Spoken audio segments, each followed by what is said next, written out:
মুফতি নজরুল ইসলাম কাসেমীর জীবনী। জনপ্রিয়তা বাড়ছে তার সহজ ভাষ্য এবং প্রাঞ্জল বয়ান নিয়ে। জন্মভূমি ও পারিবারিক পটভূমি। মুফতি নজরুল ইসলাম কাসেমী বাংলাদেশের বরিশালের মেহেন্দিগঞ্জ থানার তেঁতুলিয়া গ্রামে একজন কাসেমী পরিবারে জন্মগ্রহণ করেছেন। তিনি আব্দুল কাদের জিলানীর বংশধরের এক ৫তম পুরুষ।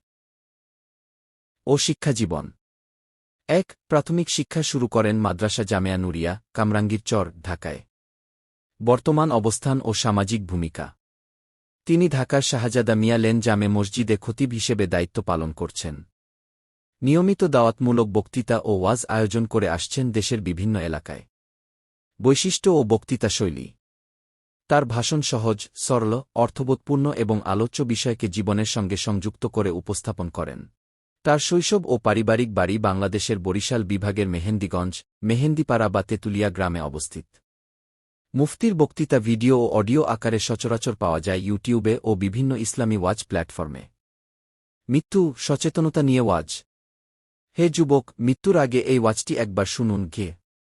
দ্বিতীয় একটি ঝরঝরিয়ে ওয়াজতে বলা হয়েছে। প্রতিটি কথায় কলিজা থরথর করে কাঁপে ঘি বহু দর্শক মন্তব্য করেছে। রমজানের প্রথম জুমার ওয়াজ 2025। 2025 রমায়ান মাসের প্রথম জুমার বয়ান ঘে।